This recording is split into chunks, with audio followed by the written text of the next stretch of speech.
Hi, Dr. Rubenstein here, and today we're going to be looking at the Baker Sheep Farm, site number 1. And I guess you'd call it the investigation of the Erratic. Now, when we first started out with the investigation here of the Baker Sheep Farm, we weren't shooting any video at all. It was all photographs and articles. So site 1 wasn't being recorded at all. The written articles and findings you can see in the description below, and any videos that I have already on the site, I'll leave the links below. But this video is a bunch of still shots, one of which, and then shots of site 1, and that's my thoughts and our discoveries, that sort of thing, and conclusions that were made from there.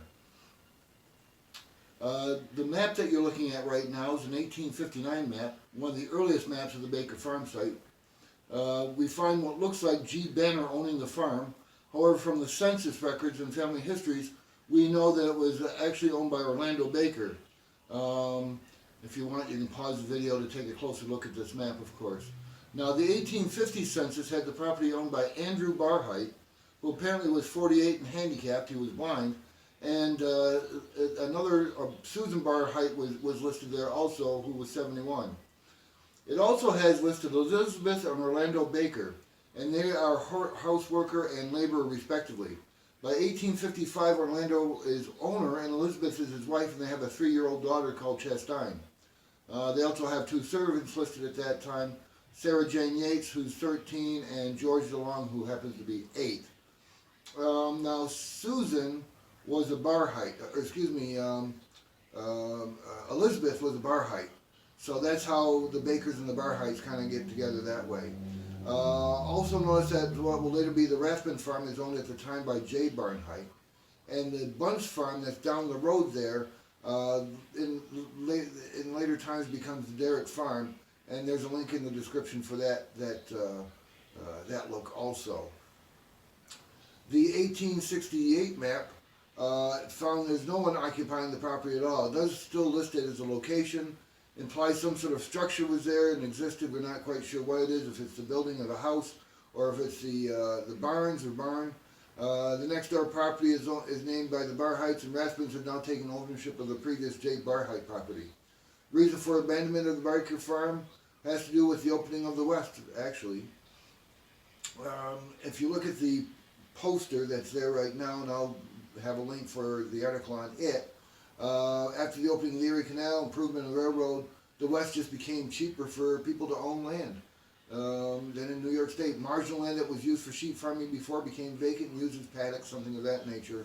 But for the most part, after the 1860s, the West, New York started to kind of die out in certain farming aspects. The next map you see is the 1900 and 1906 maps. And on this map, the property isn't even seen as ruins or anything of that nature. It's just not there. And after 1910, of course, the village of Hinckley was moved because of the installation of the reservoir, the Hinckley Reservoir. And you'll also find that during this time period, between 1850 and 1865, the town of Russia decreased by 300 people. So it kind of goes along with the farms, people moving west, and the farms going out. All that sort of comes together in some respects. The map that you're seeing there now is a 2017 map. You can see the extent of the reservoir and how the village of Hinckley is gone. It's just been moved up. It's been moved up to 365, Route 365. Map also shows the location of Baker Farm, the Erratic, and you can also see the location of Grant and the Rathbun farmhouse. You might notice as you if you go back and look at those maps again, in 1859 the Grant wasn't called Grant, it was called Booth or Postville. After the assassination of Lincoln, they didn't want it to be called Booth anymore, so it was renamed Grant.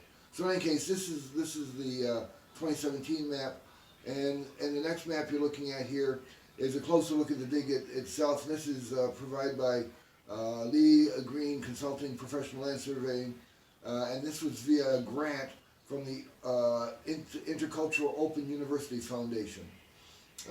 They gave us a grant. We were able to get a LiDAR search of the property, and you can view where the Erratic is located, where the location of Site 1 is, and then Site 2 is by the top of the house in the photo, if you kind of think of the top of the photo that way. You can also see the farm going into the house, and actually the road continues across the Rathbun farm eventually reaching the present reservoir, and it would have gone down into Hinckley somewhere along the line, I'm sure. Next couple photos you see are myself, Dr. RGSD, Dr. Rubenstein, and Bruce Rathbun, one of the owners of the Rathbun Farm. Photos were taken when we first started investigating the site. We were doing some field walking, searching for locations where we were going to have an archaeological dig. We had been by this location numerous times during hunting season. We were always intrigued by the basement, wondering who lived there, what type of people it was, what type of farm it was, and later stages in life I'm able to investigate it. It was decided that there was a large erratic on the property, and we were going to use that as the initial reference point for everything that was there. It was between the house basement and the barn, remnants of the barn, and it seemed like a likely spot. So we knew it was there for about 10,000 years. It was rafted in probably on the recent glacier, and when it retreated, it remained there on the farm during the farm period. We pounded a post in the ground. We found the center location of the erratic, and by compass reading and distance, we put in the first post, P1, and from P1, everything else on the dig site is measured. So it becomes the IP initial point for distance measuring. And as you can see, after we did field walking, we started setting up P1. We started to locate the various buildings. Basement was located first, along with the depth, and some rudimentary dimensions were taken of the basement. We also located the barn, and next with small flags to obtain the general size. It was measured from the erratic, as you can well imagine. Here's some other views of the barn and the barn site itself. As an archaeological area, we posted some signs so that people would know the vicinity, where there was a dig going on, that there was an investigation, that, try not to tramp through this, try not to drop things, try not to leave things, try not to take things. Of course, we can only do so much, but it was a request that we made in any case. It was decided that the first test pit was going to be next to the erratic. A couple reasons for this. First, area around the erratic was essentially undisturbed, and we wanted to see what the stratification of the area was. We weren't sure if it was virgin soil per se, but we figured it would be less molested by the farm equipment and farmers themselves there. Second, it was on the southwest side of the erratic, and there was a large scar there, which was of some interest. Why is there a scar there? So we put in a 1 by 1 meter test unit, and we marked it out, as you can see here in the picture. As we started the excavation, we began what found to be evidence of burning within the test unit. We started to extend the pit around the test pit, around the erratic a little bit more, and we started to find burning discovered around the erratic also. So there had been fires around this erratic. And as you can see with the next couple of photos, more evidence of burning with those also. As the dig progressed, the 1 by 1 meter test unit expanded, wrapping itself around the erratic on the southwest side, as you can see in that photo. And you can see that the scar itself became more evident the more dirt we removed from that area. As the dig went deeper, we found what was originally part of the erratic were some large stones that were deeper down next to it, and you can see that we excavated that also. The stones formed sort of a semicircle around the erratic, and there was evidence of burning inside those stones at a lower level than the burning that we found in other spots around the erratic. At that same level, we found burning. We also found some features that looked as though it had been stacked wood or for a fire, something of that nature, as you can see. Quite old, older than 100 years, because when we did the field walking, we found bottles laying on the ground which were over 70 years old, and we found a pressed glass ashtray from the early 1800s that was just laying on the surface. And that's one of the conclusions, I'm getting ahead of myself, but that's one of the conclusions that we found here doing the dig, was that the archaeology wasn't that deep under the ground. Here you see a photo now looking prior to the unit being expanded, but you can see the stones starting to be found here, the burn area around the erratic. The burn area around the erratic goes down about 11 inches. And as I said, that's different than what we find in other places. So there was a hole here of some sort, and they were burning something. You can see the burning down, disturbance of the ground is unusual. Farther away from the erratic, as I say, the archaeology is 5 inches or less. And after you get down 5 inches, you're getting into glacial till at that point.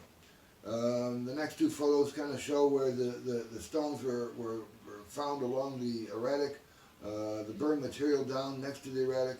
And as you can see, some of the stones fit right into the erratic, so we know they popped out of there. We assume it was from a very hot fire. Here's the site, and as it was expanded from the original 1x1 test unit, several things were found. As for the burning of the stones, after about 12 inches down, all evidence of burning or disturbance disappeared. Farther away from the erratic, disturbance of the ground didn't occur after 4 or 5 inches, and it appears there were fires around the southwest side of the erratic over all that time. At one point, but the fire was intense and that pieces of the erratic broke off and were later used as part of a fire pit, we assume. Well, what the uses were is unknown. It's doubtful the original burning had anything to do with the deeper burning near the erratic. Connection could simply be that it was the best place for a fire because the erratic blocked the wind. And they might have made some sort of rudimentary pottery or something like that there, but we're not sure, although we know that it was burning, but we have no idea of the actual age. As we went down deeper and we got into the glacial till, we started to find, of course, what you usually find in glacial till. But as we got farther down and as we got towards the bottom of the erratic itself, we started to find fossils. And we knew when we got down to the bottom of the erratic that we were probably like 10,000 years old or something of that nature. And that's when we came up with these types of fossils hill with the rest of the till. And you can just see a couple of the examples of that there. And then after we got down of around 25 inches, at Site 1, we closed it.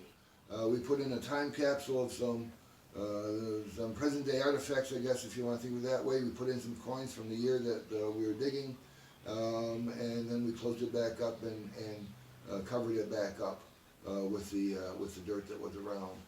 Opening Site 2 began shortly after Site 1 was closed.